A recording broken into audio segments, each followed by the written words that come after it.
vois ce qui doit arriver avant. Pendant 2019, Dieu monte cette porte. Et cette porte s'ouvre. Tu peux monter à tout moment, comme Jean, Daniel, les prophètes. Si tu es prophétique, quelqu'un dit je suis prophétique. Une fois que tu viens monter là, tu montes à l'autel. Une fois que tu viens aussi dans ce secteur, tu es devant l'autel. Tu n'as pas besoin de voir ça pour tomber par terre. On n'a pas besoin de te dire chacun, mettons-nous à genoux, levons les mains, tenons-nous dans la présence de Dieu avec crainte et tremblement. Non. Si tu comprends la parole, tu le fais. Parce que l'esprit en toi de vous, ça le fait. Vous allez envoyer l'essence du sang de Jésus dans vos maisons, dans votre cœur. Et déteste le feu. Quand tu as mis l'essence, mais le feu, il est foutu. Alors le feu du Saint-Esprit et le sang de Jésus. Allez, le feu du Saint-Esprit. On y va, prends mon autorité.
Gloire à Dieu. Gloire à Dieu. Eh bien, nous vous saluons de nouveau. Et nous voulons ensemble, avec tous ceux qui nous suivent de Shekinah, de partout, je puis mentionner les lieux où vous vous trouvez, mais je vous salue au nom de Jésus et je vous dis que ce soir, l'étude biblique sera très intéressante. Amen. Et nous allons aller ce soir dans le livre, les livres qu'on appelle les livres de la sagesse. Amen. Nous allons étudier 3 passages dans le livre de l'Ecclésiaste. Dites avec moi Ecclésiaste. Ecclésiaste. Qui se traduit aussi de l'hébreu Koheleth. Dites avec moi Koheleth. Koheleth. Vous connaissez plus sous le nom de l'Ecclésiaste, car nous avons dans les livres de l'Ancien Testament les parties des livres qu'on appelle les livres de la sagesse. Vous avez le psaume, vous avez le proverbe, vous avez l'Ecclésiaste et enfin le cantique, des cantiques de Salomon. Et tous ces livres sont des livres des sages. Parce que vous avez les prophètes, tous les prophètes regroupent à partir de Josué jusqu'à le livre des rois, les chroniques, les prophètes, Ésaïe et tous les petits prophètes. Mais vous avez donc l'Ancien Testament qui se divise en 3 morceaux. Donc les livres historiques avec les prophètes. Ensuite, nous avons en plus la loi qui est le Genèse jusqu'à Deutéronome, les 5 livres de Moïse. Genèse, ensuite Exode, ensuite Lévitique, ensuite Nombre et Deutéronome. Bien reçu? Amen. Là, ce sont les 5 livres de la loi. Ensuite, nous avons tous les livres qui concernent les prophètes et l'histoire. Donc, ça va partir de Josué jusqu'à tous les prophètes que nous avons dans la Bible, jusqu'à Malachie. Mais au milieu de ces livres prophétiques, nous avons le livre des sages. On les appelle les écrits en hébreu. Alors, on va trouver certains comme Psaume, Proverbe, Ecclésiaste et Cantique des Cantiques. Alors là, nous avons l'Ancien Testament et après nous avons le Nouveau Testament avec les 4 évangiles, les livres de doctrine où les apôtres écrivent et à la fin, nous avons le livre de la révélation. Alléluia. Alors, ce soir, j'aimerais vous amener dans le livre de l'Ecclésiaste. L'Ecclésiaste, c'est le nom qu'on a donné en grec, parce que la Bible a été traduite un moment dans la langue grecque et latine plus tard, enfin grecque et latine, et nous avons l'appellation de Ecclésia. Ecclésia, c'est appelé hors d'eux. Ecclésia, appelé hors d'eux. Mais on a aussi la traduction de l'hébreu qui est Koheleth. Q-O-H-E, accent aigu, L-E-T-H, qui veut dire les appeler, de verbe qu'on a kahal en hébreu, appeler, comme ecclésia, appelé hors d'eux, et kahal qui est appelé aussi. Alors, on nous dit que c'est l'ecclésiaste, c'est-à-dire qu'il s'agit du roi Salomon. L'ecclésia, c'est comme une église, ecclésia, quelqu'un qui se tient comme dans l'église pour prêcher, pour donner des conseils, pour donner une prédication. Donc, c'est le but. C'est un livre de sagesse pour donner une prédication. Alors, c'est un recueil avec les réflexions sur la vie. Dites avec moi les réflexions sur la vie. Les réflexions sur la vie. Et aussi sur la perplexité et le sens du bonheur humain. Comment le bonheur humain peut nous amener à être perplexes. On peut en douter parfois, si on se pose beaucoup de questions, on est perplexe, on réfléchit. Une façon pour le prédicateur de réfléchir sur le sens du bonheur de l'homme.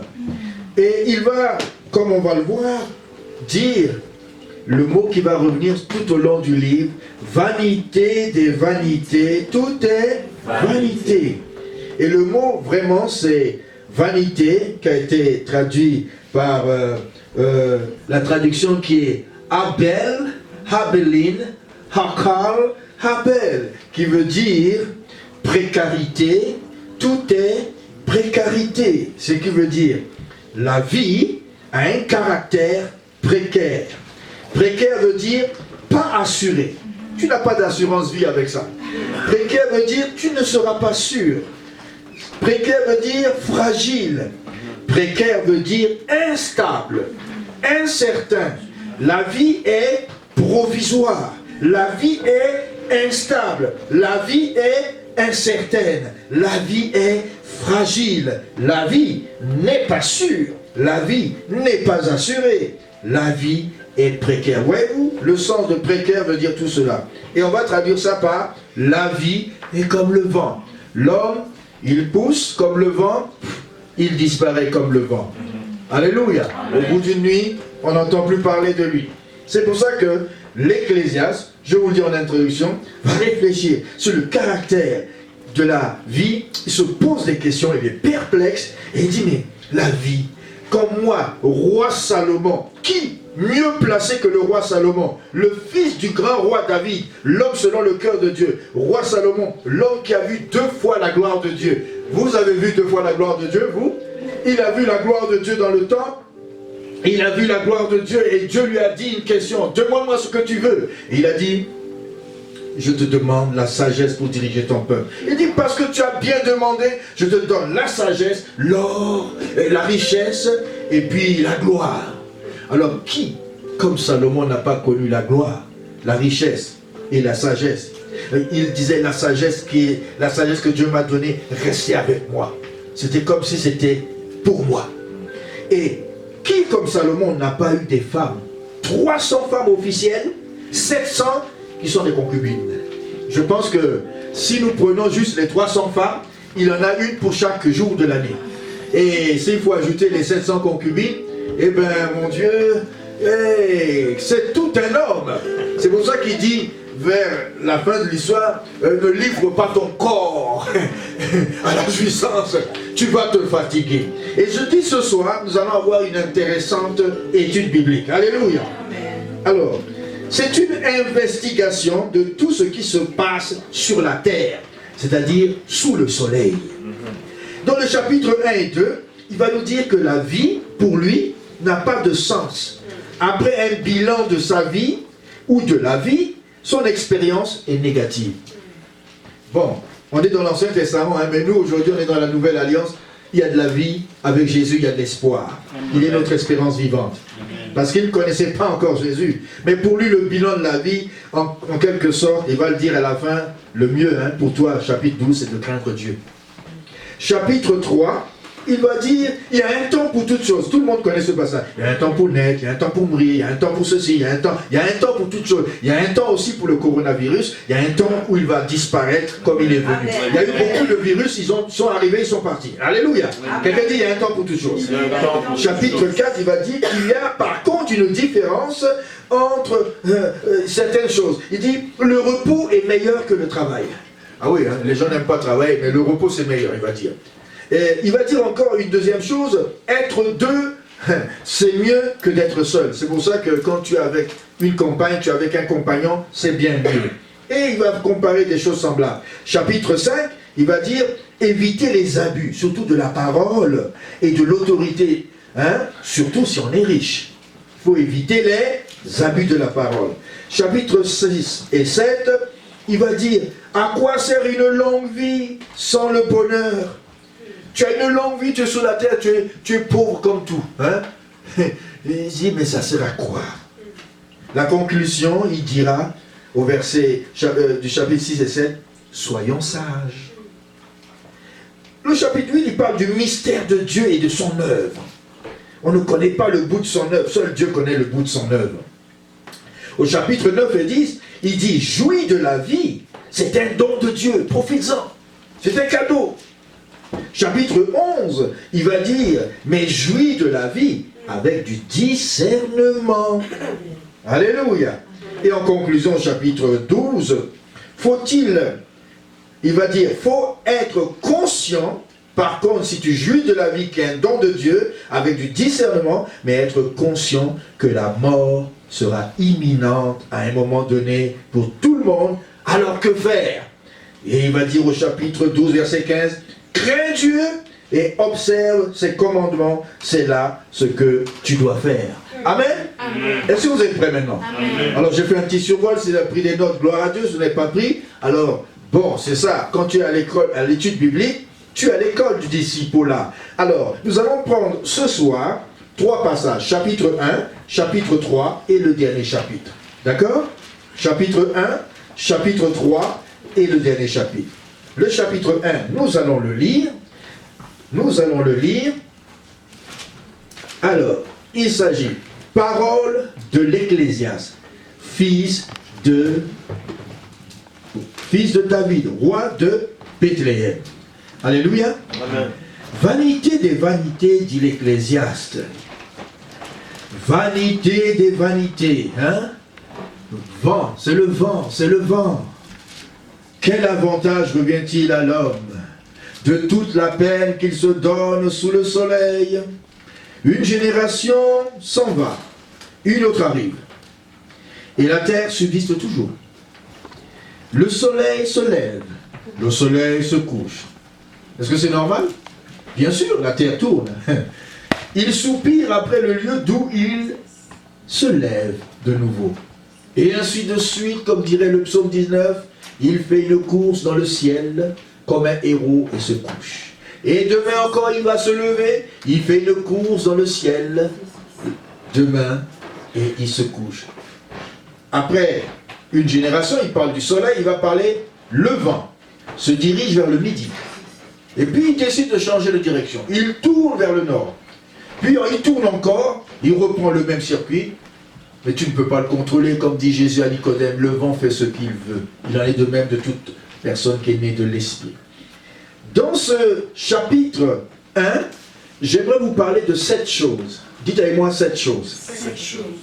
7 choses que l'Ecclésiaste, le prédicateur, celui qui est appelé hors d'eux et qui se présente dans l'assemblée pour prêcher, il nous parle de 7 choses qu'il nomme ici, qu'il cite ici, qui font un circuit dans la vie de tous les jours.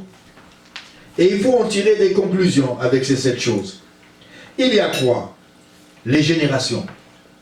Les générations, c'est 40, 50 ans, une génération, une autre génération. Souvent, on parle de 40 comme un chiffre de la génération. À 40 ans, j'ai pu avoir au moins 5, 6, 7 enfants. Et ensuite, ceux-là, quand j'aurai 80, eh bien, ils auront encore fait d'autres générations d'enfants. Et c'est pour ça qu'on dit qu'une génération, c'est au moins une quarantaine d'années. Et une génération va venir, une autre va naître, et la terre est toujours la même. Qu'est-ce qui change? Ce sont les gens, les générations. On nous dit qu'il n'y a pas de nouveaux péchés, mais il y a des nouveaux pécheurs. Il y a de nouvelles générations. Il y a une génération qui n'a pas connu des choses. Leur temps était bien, les gens s'amusaient bien. Oh, c'était cool. Mais il y a une autre génération qui essaye la guerre, la guerre, la guerre. Et on dit, oh, j'aurais pu naître dans une autre génération. Mais malheureusement, les générations changent et les générations sont pas pareilles. Il y en a des folles et il y en a des sages.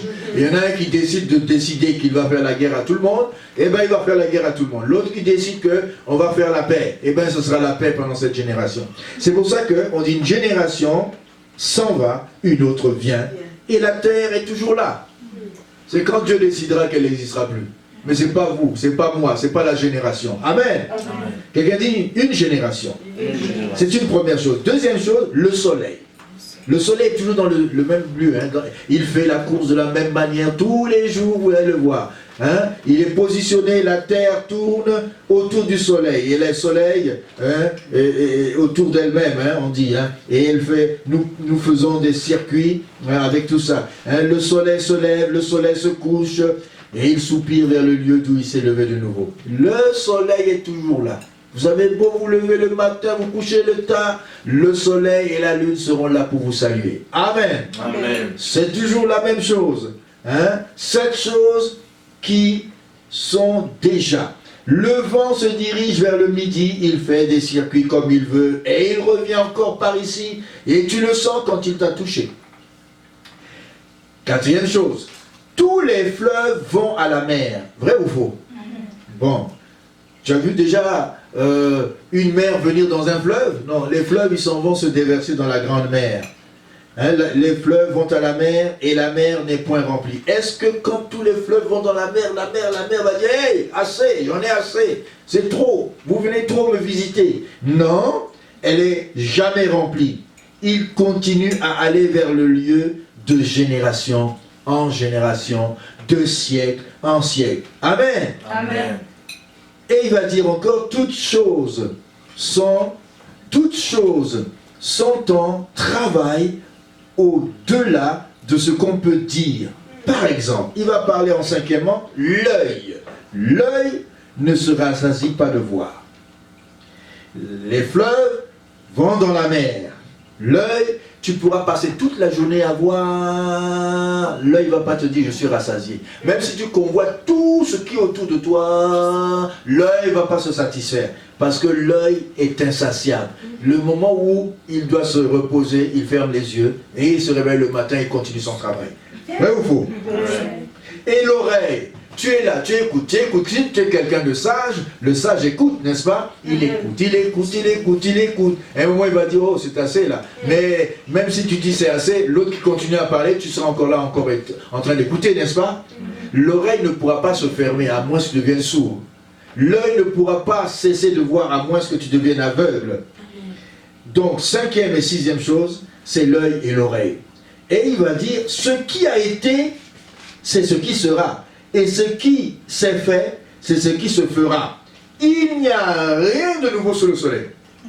L'exemple, c'est la mode. Aujourd'hui, les pantalons courts. Demain, les pantalons larges. Après-demain, telle tunique. Les vestes.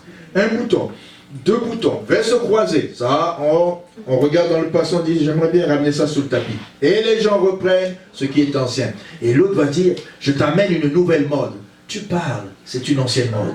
Je t'amène une nouvelle façon de voir les chaussures. Tu parles, c'est de l'ancien temps. Il n'y a rien de nouveau sous le soleil. C'est pour cela qu'il ne faut pas penser que si tu inventes quelque chose, tu auras inventé quelque chose de nouveau, ça aura déjà été. S'il est une chose dont on dise, voici, c'est nouveau, c'est chose qui existait déjà dans les siècles qui nous ont précédés. On ne se souvient pas de ce qui est ancien, et ce qui arrivera dans la suite ne laissera pas de souvenir chez ceux qui vivront plus tard. Moi l'ecclésiaste, moi le prédicateur, j'ai été roi d'Israël à Jérusalem.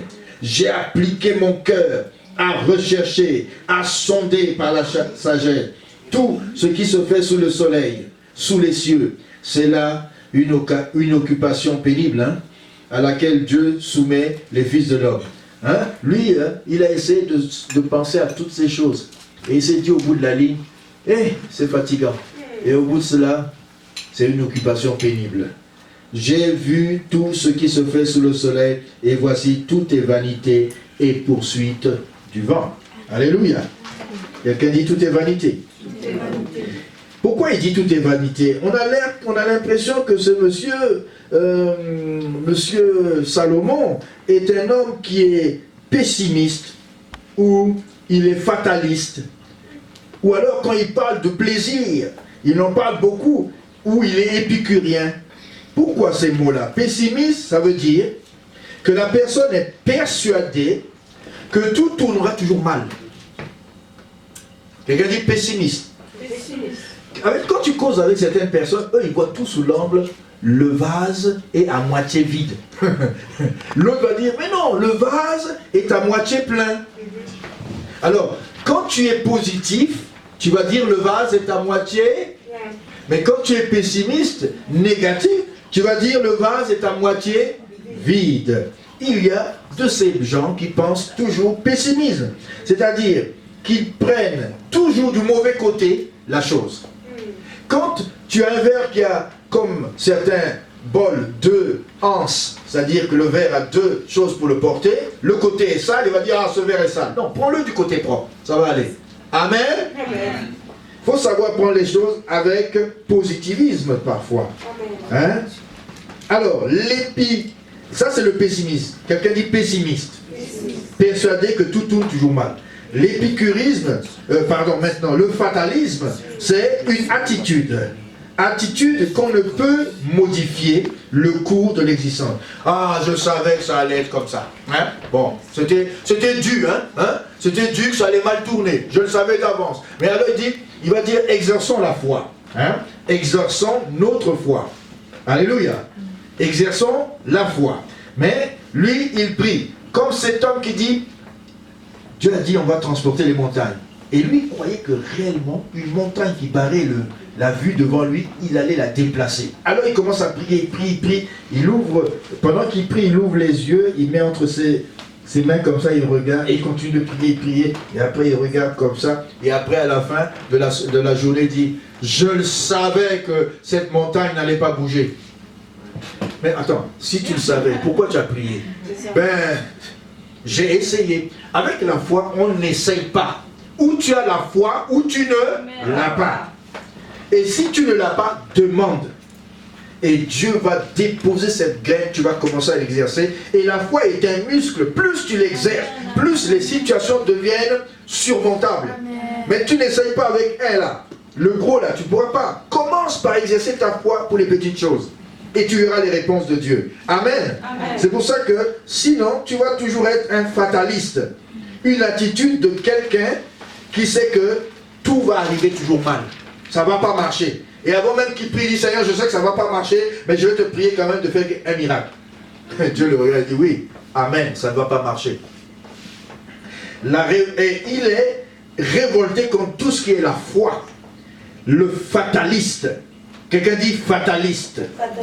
Attitude qu'on ne peut modifier le cours des choses, ça va arriver mal. Toujours. Ça commence bien, mais je connais la fin, ça sera toujours mal. Avec des gens comme ça, leur vie est toujours gâtée. Et l'épicurisme, pour eux, c'est une morale qui recherche que des plaisirs. C'est le contraire de ce qu'on appelle les stoïciens. Eux, ils se privent de tous les plaisirs. C'était deux courants de philosophie avant, dans le milieu des Grecs. L'un, il était mangeons, buvons, demain nous mourons, mangeons, buvons, demain nous mourons. Mais les autres, attention, la vie, il faut se priver de ça, on ne sait jamais. Mais les stoïciens, eux, les plaisirs, chut. Mais les épicuriens, let's go! Alors, c'est pour ça que vous allez trouver dans ce monde des gens qui ont toutes sortes de philosophies. Maintenant, le Qoélète, on a l'impression qu'il est fataliste, on a l'impression qu'il est parfois épicurien, on a l'impression qu'il est parfois un pessimiste. Ah, mais finalement, est-ce qu'on peut croire en Salomon et tout ce qu'il nous dit là? Mais à la fin, il dirait quelque chose de bon. Crains Dieu, c'est la seule chose qu'il va dire. Dans tout cela, crains Dieu, jouis de la vie, c'est un don, profites-en. Parce qu'après tout, après, tu seras comme le chien, il meurt, toi tu meurs, le chien n'est pas pareil, n'est pas différent de toi. Alors finalement, si la vie est comme un chien, hein, ben, je préférerais être né un chien, parce que les deux finissent pareil. L'autre qui jouit de la vie ou qui profite, et puis ensuite il laisse à quelqu'un, il ne sait même pas si celui qui est après lui va faire des bonnes choses. C'est pour ça qu'il dit, j'ai regardé, dans ce chapitre 1, il a regardé 7 choses qui font toujours le même circuit dans la vie. Il dit, il y a le soleil, il y a les générations, il y a les fleuves, il y a le vent, hein, il y a l'œil, l'oreille qui n'est jamais rassasié. Hein. Ce qui a été, c'est ce qui sera. Il n'y a rien de nouveau. Hein. S'il y a une chose, voici ceci est nouveau. Non, ça a déjà été. On ne se souvient pas dans ta génération, mais c'était déjà dans le passé. J'ai appliqué mon cœur à sonder tout cela. Et finalement, qu'est-ce qu'il dit? J'ai appliqué mon cœur, verset 17, à connaître la sagesse, à connaître la sottise, à connaître même la folie. J'ai compris que cela, c'est poursuite devant. Finalement, il a tout étudié. Hein? La sagesse, la folie. Ce qui est au milieu, il va appeler comment? Il va appeler la sottise. Il y a la sagesse, il y a la sottise, mais il y a la folie. Et tout ça, il a étudié. Et puis il dit, bon, poursuite devant, vanité des... Et il arrive au chapitre 3, il dit, ah, mais il y a un temps pour toutes choses sous le soleil. Il y a un temps pour tout sous les cieux. Et il va nommer combien de choses? Il va nous nommer à peu près 14 choses qui sont dans l'expérience de la vie des gens. Ça va nous aider aussi à ne pas être pessimiste, à ne pas être fataliste, à ne pas être, bon, on profite juste de la vie. Non, il faut être sage. Je vais vous dire à la fin. Il y a un temps pour, il va dire pour naître. Et il y a un temps pour, si tu l'oublies, c'est une première chose qui te rappellera à l'ordre. Et on va le voir dans le chapitre 12. À un moment donné, tu ne seras plus maître là. Au début, tu es là, ouais, tu sautes, tu fais ça, tu frimes, comme on dit, tu es beau. Et puis, tu penses que, waouh, je vais rester beau toute ma vie. Et à un moment, tu te regardes, aïe, il y a un temps pour. Il regarde les cheveux là. Hein, comme à l'époque, moi j'ai grandi à l'époque en Europe, à l'époque des rockers. C'est-à-dire qu'on se promenait toujours avec un jean, chaussures pointues, on les appelait les Santiago, et puis on mettait un peigne là. Je pense que, hein, tu comprends ce que je veux dire, Jean. Et là on mettait le peigne, et nous on essayait de se friser les cheveux pour un peu ressembler un peu à la chevelure de Elvis Presley et compagnie. Et là on prenait le peigne, on faisait ça, et on faisait une coiffe banane. Et on faisait ça, et il fallait que ça finisse par la banane de Lucky Luke. Et là, on marchait comme les rockers, et on twistait. Et tout ça, on a connu ça. Et puis un beau jour, quand je pense à tout ça, j'ai dit, j'ai fait toutes les vagues finalement. Du hip-hop, à ceci, à reggae. Oh, il y a un temps pour tout sous le soleil. Et à un moment, je me rends compte que, hey, tu vas continuer là-dedans combien de jours encore? Puis un jour dans le métro, j'ai vu que je vieillissais un petit peu dans ma jeunesse. Je prenais de l'âge et puis il fallait changer. Et là j'ai dit, non, il faut que je fasse quelque chose de ma vie. Tout le temps aller dans les doigts de nuit, danser. La vie n'est pas faite que pour danser. Parce qu'il y a un temps pour naître et un jour, tu ne seras plus. Et là quand j'ai pensé à ça, on m'aura connu comme quelqu'un qui danse seulement, c'est tout, hein. Et tu auras fait de ta vie un danseur. Alléluia. Il y a un temps pour naître et un temps pour mourir. Et là, mon cœur fait boum. Mourir. Et un jour, j'étais jeune. Et je pensais à la noirceur et à la mort. Je pleurais dans ma chambre. Ma mère dit, mais qu'est-ce que tu as? La mort. Et un jour, j'ai découvert Jésus-Christ. J'ai vu que la mort n'est rien que le passage vers l'éternité, vers Jésus. Alléluia. Il y a un temps pour planter. Dites avec moi planter. Il y a un temps pour arracher. Il y a un temps pour tuer. Ça veut dire c'est la guerre. Il y a un temps pour tuer et il y a un temps pour abattre. Il y a un temps pour pleurer et il y a un temps pour rire. Ah oui, il n'y a pas que... Ouais. Il y a un temps pour se lamenter. Et il y a un temps pour danser. Un temps pour lancer des pierres et ramasser des pierres. Un temps pour embrasser. Un temps pour s'éloigner des embrassements. Un temps pour chercher. On pourrait dire un temps pour trouver, mais non, c'est un temps pour perdre. Un temps pour garder. Il y a un temps pour jeter, un temps pour déchirer, un temps pour coudre, un temps pour se taire et un temps pour parler. Alors là, c'est difficile à nous autres, hein? Parce que nous, on pense qu'il y a un temps que pour parler. Alléluia. Amen. Mais aussi, il y a un temps pour se taire. Et là, ça fait pression. Je ne peux pas me taire. Et puis, boum, il faut que je parle. Un temps pour aimer, un temps pour haïr. Oh, là c'est dur, hein. On aime plutôt le côté aimer. Mais quand le temps de haïr arrive, ton cœur qui a aimé tant, et puis après tu passes à une autre étape, tu commences à ressentir la haine pour ce que tu as aimé. Hey, c'est quand même dur, hein. On le voit beaucoup autour de nous, hein. Même en nous. Un temps pour la guerre, et un temps pour le shalom. Dites avec moi shalom. Shalom. Alors il va dire quel avantage celui qui travaille retire tout de sa peine. J'ai vu quelle occupation Dieu soumet les fils de l'homme. Il a fait toutes choses bonnes en son temps. Oh, ça j'aime ça. Au moins là, il devient positif. Il dit, il y a un temps pour tout ça, mais il sait aussi une chose. Qu'avec Dieu, il a fait toutes choses bonnes en son temps. Quand ces choses bonnes arrivent, vous le sentez. Vous le voyez. Comme dira le psaume 34 et 37, sentez, voyez. Et là, tu oublies tout le temps de tes peines. Parce qu'il y a un temps où il fait toutes choses bonnes en son temps. Alléluia. Et il a mis même dans le cœur de l'homme la pensée de l'éternité. Parce que les gens pensent qu'ils vont chercher toute leur vie quelque chose pour boucher le trou qui est dans le cœur. Et ce trou-là, il est tellement profond qu'on appelle la pensée de l'éternité. C'est un trou sans fond. Tu pourras prendre tout ce que tu veux, tu vas jeter dedans. Ça va tomber dans l'éternité. La seule chose qui peut boucher le trou de ton cœur, qui est profond, aux profondeurs, appelle les profondeurs de Dieu. Seul Dieu peut rentrer dedans et boucher. Sinon, tu vas prendre quoi? Tu dis, l'éternité, ça appartient à Dieu. Hein? Bien que l'homme ne puisse saisir l'œuvre que Dieu a faite du commencement à la fin. J'ai reconnu qu'il y a de bonheur pour eux que de se réjouir, de se donner dans leur vie. Mais si un homme mange et jouit du bien-être au milieu de tout le travail, c'est un don et un cadeau de Dieu. Alléluia. Amen. Ah oui, j'ai reconnu que tout ce que Dieu fait durera toujours, qu'il n'y a rien à y ajouter et rien à retrancher, et Dieu agit ainsi afin qu'on le craigne.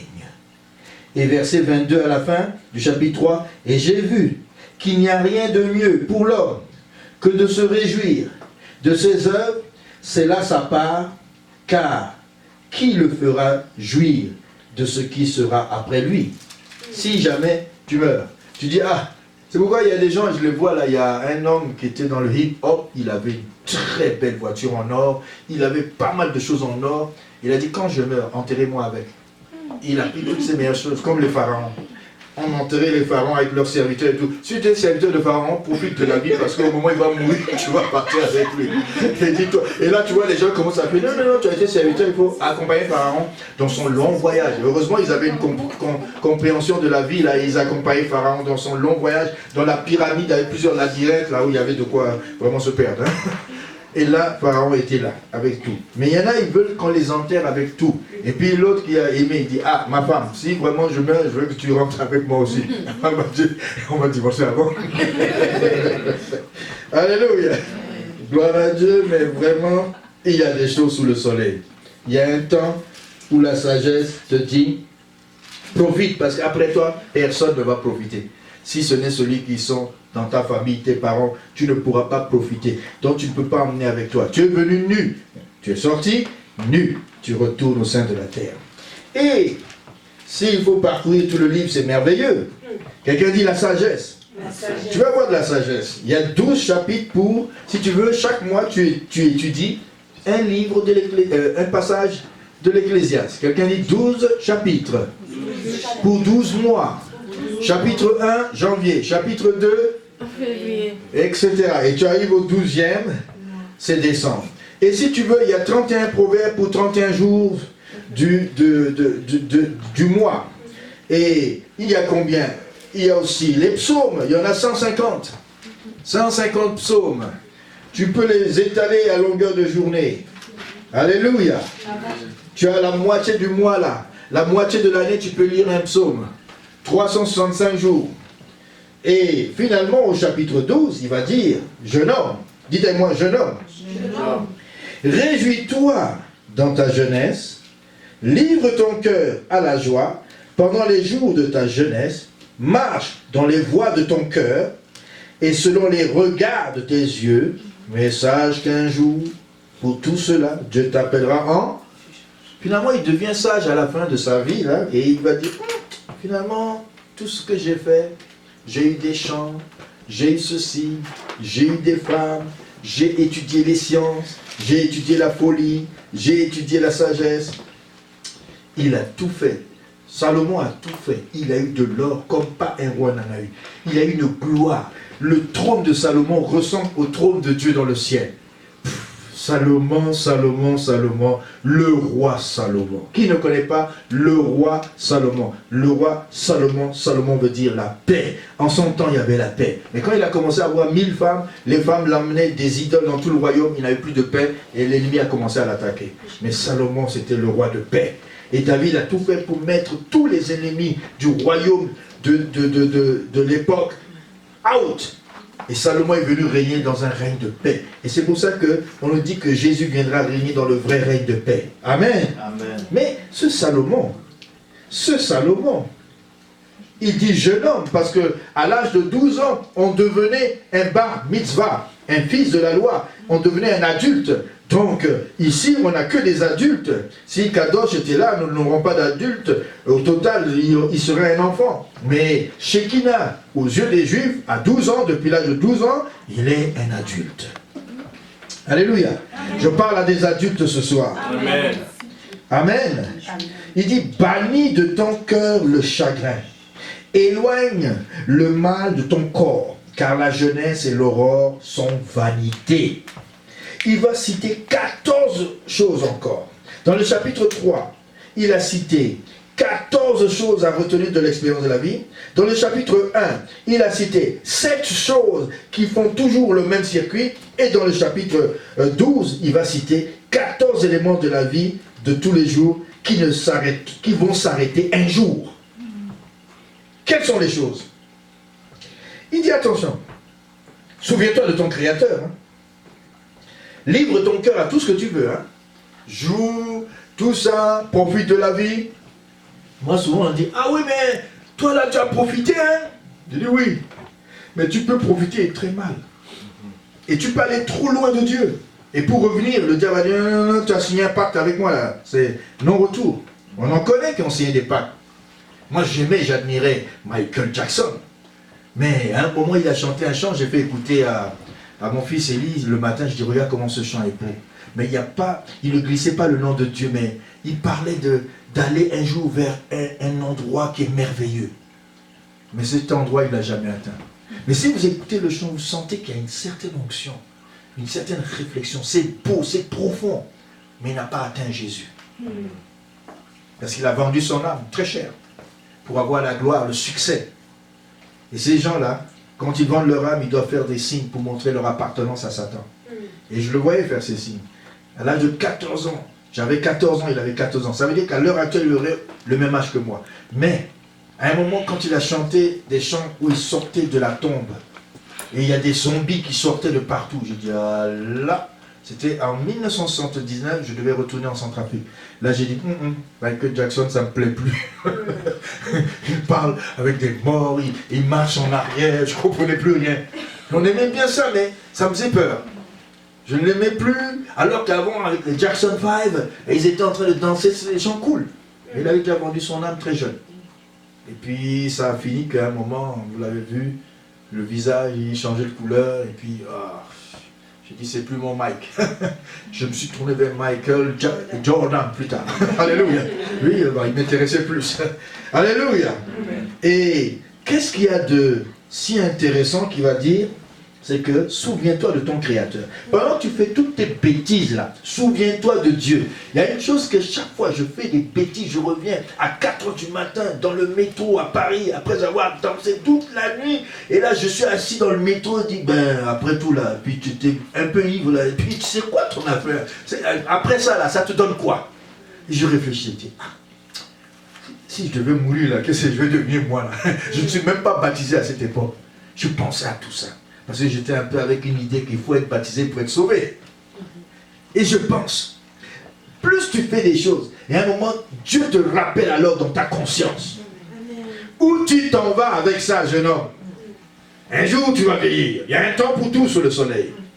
Et là, on nous dit, dans les jours de ta jeunesse, avant que les jours mauvais arrivent, et que les années s'approchent où tu diras, je n'en prends plus plaisir.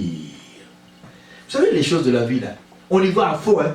En tout cas, si je dois vous raconter ma jeunesse, j'ai touché à tous les sports. À l'époque où on peut toucher à des sports. Dire ski, j'en ai fait. Ski alpin, ski de fond, j'en ai fait. Qu'est-ce qu'il y a encore? Voltige, on va en faire. Karaté, on va en faire. Taekwondo, qu'est-ce qu'il y a encore? Je cherchais. Il dit, mais lui, football, soccer, football américain, en même temps, tout ça, il faut que je goûte à tous les sports, à tout ce que les jeunes peuvent faire. Et puis, je pouvais aller au match, à l'entraînement de soccer, courir 10 km avant d'arriver sur le terrain. Et après, on nous faisait 20 tours de terrain. J'étais pas. Et après, je reviens, je joue le soir jusqu'à minuit avec les amis. Ma mère est obligée de nous appeler pour rentrer. Hey! Je bénis Dieu pour mes enfants, ils sont sages. Alléluia! Mais l'énergie à revendre. Quelqu'un dit l'énergie à revendre.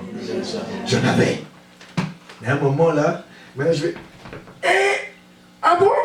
Donc je suis un homme. Tu sens les mots de dos, tu dis, oh bon, donc je suis un homme. Hein. Et moi qui sautais, m'accrochais au panier. Maintenant je saute, je sens que je ne peux plus sauter. Ah, la vieillesse est arrivée. Il y a un temps pour tout sous le soleil. Il y a un temps pour être vigoureux. Il y a un temps pour être moins vigoureux. Souviens-toi de ton Créateur à ce moment-là. Et je parle à ceux qui me suivent, la jeunesse. Amen. Je parle à quelqu'un qui dit qu'il aura du punch, du gut toute sa vie. Et il y a un moment donné, tu vas te souvenir qu'avant tu avais 10 ans. Avant tu avais 15 ans. Oh, je me souviens quand j'avais 20 ans. Mais là, il y a 20 plus 20 plus 20 et un de plus. Ça fait quelque chose, hein. On n'est plus les mêmes. Et on nous dit, voilà la leçon de sagesse avec les 4 choses qu'il faut réfléchir. Avant que s'obscurcisse le soleil, verset 4, et la lumière, la lune, les étoiles, et que les nuages reviennent après la pluie. Et il parle de quoi? De la tombe. Le soleil part, les nuages reviennent après la pluie. C'est-à-dire qu'il y a un moment là, tout devient sade, morne. C'est-à-dire que quand tu mets sous tombe là, au nom de Jésus, je vous souhaite l'enlèvement à tout le monde, tout un chacun. Et quand tu rentres 6 pieds sous terre, comme on le dit, tout devient sombre. Et on le dit encore, le temps, verset 5, où les gardiens de la maison tremblent. Tiens, qui sont les gardiens de la maison? Quelqu'un dit les gardiens de la maison. Les gardiens de la maison. Tremblent. Il est en train de parler des mains. Hein? Avec les mains là, les gardiens de la maison. Les gardiens de la... Et aussi, le temps où les gardiens de la maison tremblent et où les hommes forts se courbent. Les hommes forts, c'est qui? Les gens. Viens. Hein? Nous qu'à camper. Je vais bien le tenir. Viens-t'en. Le gardien t'attend. Mais le gardien là, avec l'homme fort qui est la jambe, il se courbe. Hein? Tu étais comme ça, après on te plie là. À genoux. Quand tu as trouvé ton homme fort là, lui aussi te dit courbe-toi. Et on le dit encore. Où celle qui moule s'arrête. C'est qui ça encore? Les dents. On moule. Après tu n'arrives plus à mouler. On donne de la bouillie. Alléluia. Celles qui moulent s'arrêtent parce qu'elles sont diminuées. Ou ceux qui regardent par les fenêtres. Qui regarde par la fenêtre? Ce sont les mémères? Non, c'est les yeux, ils regardent par la fenêtre. Toujours les mémères, regardez. Ferme tes yeux un peu, toi. Toujours en train de regarder par la fenêtre. C'est quoi qui passe dehors là? Qui arrive là? Quelqu'un dit celle qui regarde par la fenêtre. Celle qui regarde par la fenêtre. Les yeux. Les yeux sont obscurcis quand tu ne vois plus là. Voir, c'est une grâce. Hein. Tu vois les merveilles de Dieu. Mais il y en a, ils voient le soleil, la lune, les étoiles, les arbres. Ils sont toujours en train de se plaindre. Oh, il fait pas boum. Oh. Mais, oh, il pleut encore. Hein? Oh, encore la neige. Oh, c'est ce qu'on a dit ce matin avec mon journal. Encore la neige. Mais, oh, bénis Dieu. Oh, quelqu'un est là. Regarde par la fenêtre. C'est vrai, il y a encore la neige. Gloire au Seigneur. Dès le matin, les oiseaux. Alléluia. Le temps où ceux qui regardent par la fenêtre, mais si tu n'étais pas visible, tu n'aurais pas la vue, comment tu ferais? Tu sors, tu dis, il fait quoi? Il y a de la neige. Ah, je vois rien. Je sens juste le froid. Mais tu regardes les beautés, le printemps, l'été, l'automne. Mais tu es toujours en train de te plaindre. Tu te lèves. Avant de te coucher, avant de faire une prière, Seigneur, la journée est mauvaise. Bénis le Seigneur. Regarde la nature. Regarde les gens. Il y en a qui ne marchent pas. Toi, tu te lèves là. Jésus de Nazareth.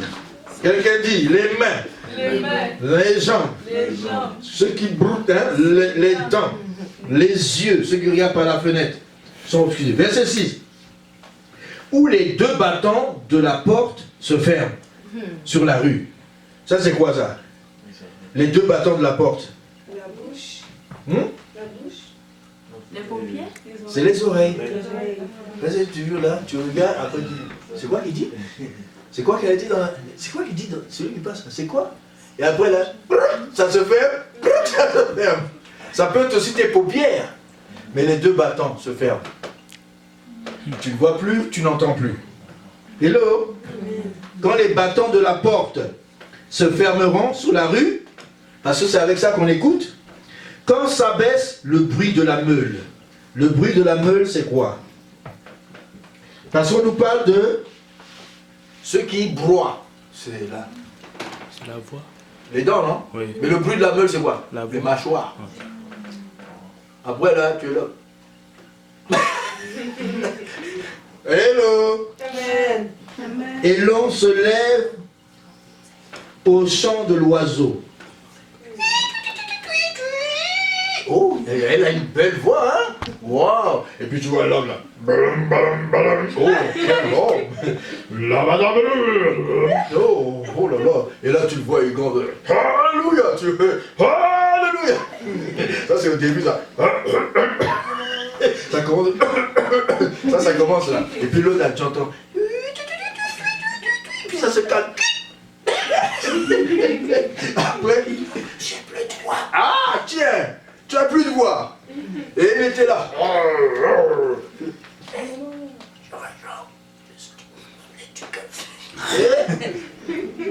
Pépère. Hello. Et on dit, ça baisse le bruit de la meule, où l'on voit le chant de l'oiseau, où s'affaiblissent toutes les filles des champs. Parce que le chant de l'oiseau, hein, on voit que les filles des champs la voient. Oh, ça ne chante plus le matin là. Il y a des gens qui chantaient beaucoup maintenant, le matin ils ne chantent plus. Il y a un problème là. Les filles des champs, où sont passées? Dis à quelqu'un, où sont tes filles de champs? Et où l'on redoute ce qui est élevé, où l'on a des terreurs, verset 7, en chemin, hein? Où l'amandier fleurit. Hein? L'amandier. Quand il fleurit, l'amandier, l'arbre là, il devient comment? Tout blanc. Blanc. Alors, j'aimais bien un film là sur César, avec quelqu'un qui est un acteur français. On lui dit, oh, vos cheveux deviennent blancs. Il dit, non, non, non. Ici s'illumine. Parce que ça devient blanc, comme la gloire. La gloire fait que tu... Hein, quand quelqu'un va dire, hey, tu vieillis, tu as des cheveux blancs. Je m'illumine. Alléluia. Parce que tout ce qui est blanc veut dire la sagesse et on l'acquiert dans la voie de la justice. Alléluia. Mais l'amandier, dites avec moi, devient blanc. L'amandier devient blanc. Et écoutez la suite. Où la sauterelle devient pesante. Ah, il faut que j'imite ça. La sauterelle. Au début là. Alléluia. Hein, tu vois là, tu le vois là. Oh là, il pense que toute la vie va faire ça. Après, tu le vois. Quand tu deviens plus vieux là, tu es sérieux dans ta danse. Hein? Mais c'est pour ça que pendant que vous n'êtes pas vieux là, il faut danser. Hein? Amen. Il y a des gens là, vous les voyez à l'assemblée, ils sont là. Mais quand il faut danser, dansez au un moment là. La sauterelle, elle ne pourra plus sautiller. Est-ce qu'on est d'accord?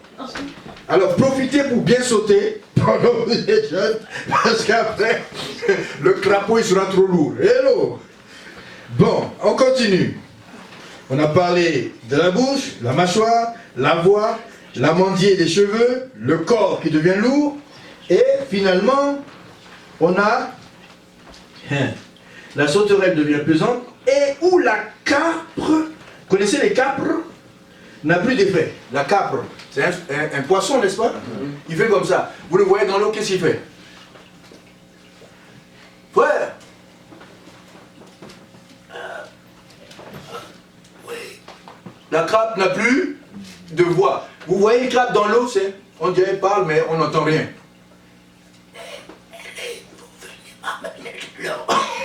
La crabe n'a plus de voix. Louez le Seigneur comme Oh, au nom de Jésus. Comme Moïse, à 120 ans, il avait encore la grâce. Il faut qu'on ne soit pas comme les crats. C'est pour ça qu'il faut louer le Seigneur. Il te donne une voix pour le louer. Ne sois pas muet. Amen. Dis à quelqu'un, ne sois pas muet Amen. dans la louange.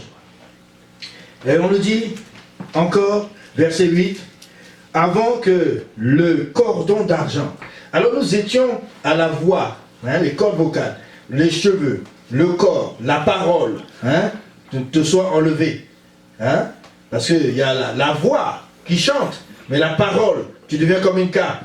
Et on nous dit aussi, où le cordon d'argent, ça c'est l'âme. C'est qu'on avait pensé que lorsque quelqu'un quitte son corps, il est attaché par un cordon d'argent, son âme et son esprit qui voguent pour... Vous savez, quand on dort, l'âme et l'esprit, il se promène par toute la terre. Mais si on casse ça, comme la sorcellerie, la personne ne peut plus rentrer dedans, on va te réveiller. Hé, réveille-toi. Le cordon est... Il y a un cordon qui nous lie avec maman, mais il y a un cordon qui nous lie avec le corps. Et beaucoup s'entraînent à faire des voyages astrales. Et quand ils ne peuvent plus rentrer, c'est foutu. Le cordon d'argent est coupé. Ton âme se sépare du corps. Hello. Amen. Avant que le cordon d'argent ne se détache. Il avait appris beaucoup de choses, hein, Salomon. Et que le vase d'or se brise. Pourtant, il a dit le vase d'or. Le vase d'or, c'est quoi? C'est le... Hein? C'est le corps. C'est un peu le cœur. C'est lié au cœur et au corps. Le vase d'or. Celui qui a toute chose dedans. Que le seau se rompe sur la source. Hein, le seau sur la source. Là où on versait la source. Garde ton cœur plus que toute autre chose, car de lui viennent les sources de la vie. Et on prend le seau, on dit, heureux ceux qui ont faim et soif. Oh, j'ai soif dans mon cœur. Mais on nous dit que le vase d'or se brise. Le seau ne se rompt. Toutes ces images pour parler de l'âme et du cœur et du corps. Et que la roue ne cesse de tourner sur la vie est une roue qui tourne. Et tic-tac, tic-tac, le cœur, tic-tac, tic-tac, tic-tac, tic-tac, tic-tac, tic-tac. La roue ne cesse de tourner. Et que l'esprit retourne à Dieu qui l'a donné et retourne avant que la poussière ne retourne à la poussière et que l'esprit retourne à Dieu. Vanité des vanités. Dit le prédicateur, tout est vanité. Outre que l'ecclésiaste fut un sage, ou encore il a enseigné la science au peuple, il a examiné, sondé, mis en ordre un grand nombre de sentences, les proverbes, le cantique des cantiques. Et il a fait aussi quelques psaumes, comme David son père. L'Ecclésiaste, verset 12, chapitre 12, s'est efforcé de trouver des paroles agréables. Et ce qui a été écrit avec droiture, ce sont des paroles de vérité. Les paroles des sages sont comme des aiguillons. Et rassemblées en un recueil, elles sont comme des clous qu'on plante. Boum, ça reste figé. Alléluia. Amen. Du reste, mon fils, conclusion. Tire instruction de ces choses. On ne finira pas.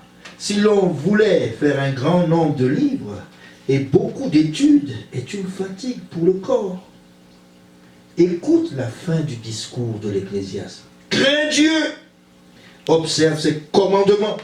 C'est là ce que tu dois faire, ce que doit faire tout homme. Car Dieu amènera toute œuvre en jugement au sujet de tout ce qui est caché, soit bien, soit mal. Shalom. Vous pouvez acclamer pour la parole. N'est-ce pas que Dieu amènera toutes choses en jugement? Il y a un temps pour tout. Il y a un temps pour tout. Les générations passent. C'est toujours la même histoire. Mais il y a un temps pour tout. Et aussi, il y a un temps pour naître, pour mourir. Il y a un temps où la roue va s'arrêter. Avant que cela n'arrive, profite pour craindre l'Éternel. On va élever la voix, on va bénir le nom du Seigneur. Pour tout ce qui nous a appris ce soir. Oui, alléluia. Il nous a montré dans le livre de la sagesse de l'Ecclésiaste, de celui qui prêche dans l'assemblée, qui nous exhorte, qui exhorte notre vie, à savoir qu'il y a des générations, il n'y a rien de nouveau. Profite de la vie, mais surtout crains Dieu. À un moment, ta jeunesse finira. Connais Jésus-Christ. Donne ta vie, donne ton cœur à Jésus. Dis, Seigneur Jésus, me voici. Seigneur Jésus, me voici. Ma vie est là devant toi. Ma jeunesse est là devant toi. Mon âge, au point où j'en suis arrivé, est là devant toi. Je peux me moquer des gens. Je peux me moquer de la vie. Je peux ne pas avoir du respect pour les gens. Mais Seigneur, ce qu'on sème, on le moissonne. Il y a un temps pour tout sous le soleil. Il y a un temps pour rire. Il y a un temps pour se moquer. Il y a un temps pour récolter. Et je ne veux pas récolter les mauvaises choses. Que ma vie se tourne vers toi. Pendant que j'ai plein de vigueur. Pendant que je suis jeune. Pendant que j'ai de l'âge. Je veux me tourner vers toi. Je veux t'avoir dans mon cœur. Le compagnon de ma vie. L'élu de ma vie. Je veux être l'épouse. Faire partie de l'épouse. Dans ma jeunesse. Dans mon âge avancé. Que je puisse dire comme David. J'ai été jeune. J'ai vieilli. Et jamais le juste n'a été abandonné. Amen, amen, amen, amen, amen. Gloire à Dieu. Merci pour cette étude. Nous allons chanter un chant et nous allons remercier le Seigneur par ce chant. C'était pour vous servir l'apôtre Dandan dans cette étude biblique sur le livre de l'Ecclésiaste où nous avons parcouru le chapitre 1, chapitre 3 et chapitre 12. Vous pourrez lire à la maison tous les chapitres, les 12 chapitres, et vous pouvez aussi passer votre temps à lire un chapitre par mois et avoir de la sagesse. Alors ça fait beaucoup de choses à lire, n'est-ce pas? Il y a un proverbe par jour et un chapitre de l'Ecclésiaste par mois et un psaume par jour jusqu'à la moitié de l'année et tu recommences. Et tu auras 150 psaumes, plus 150, tu auras fait presque une année avec le Seigneur et tu reprends 65 psaumes pour terminer. On dit Amen? Amen. Hein? Ma fille, on dit Amen? Amen. Très bien, on va chanter pour le Seigneur. Alors tu veux avoir de la sagesse, lis ces livres, c'est ça que je veux dire.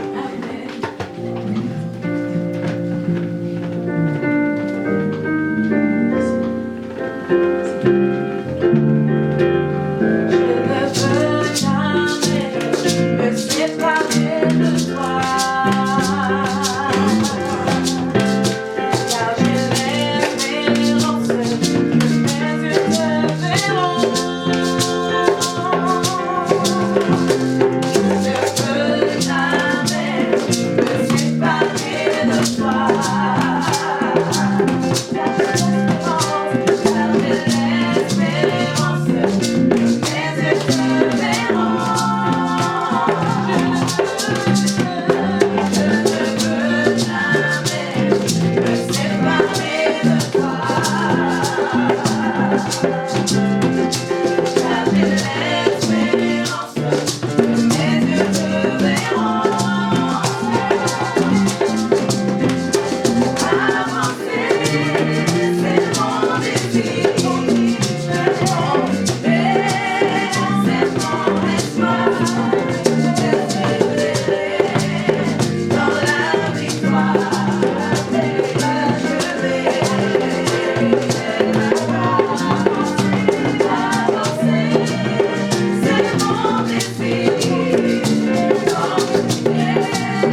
va clôturer par les annonces vendredi, dimanche et puis la prière.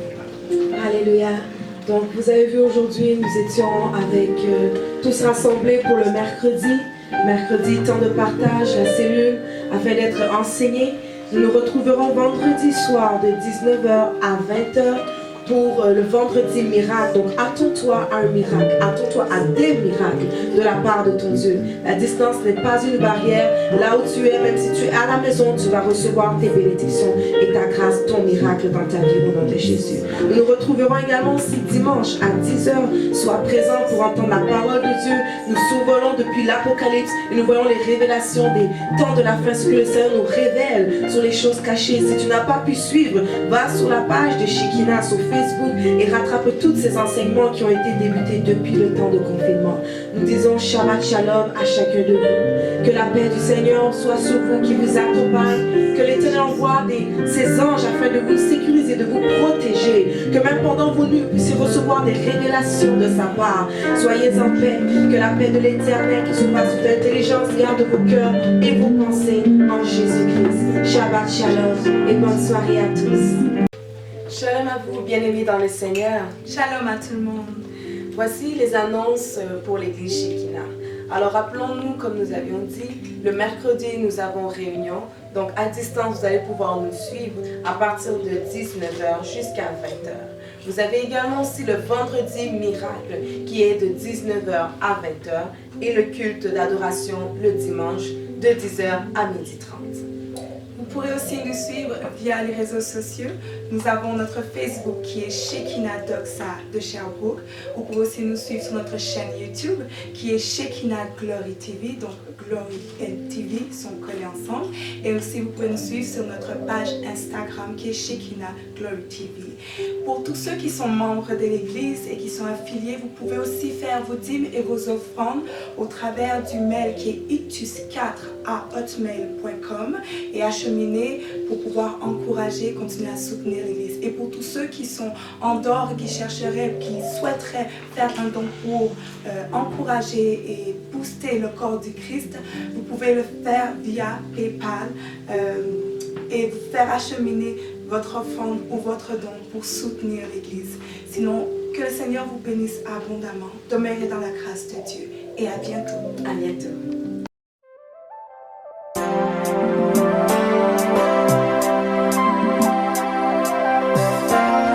www.ecosystemmedia.com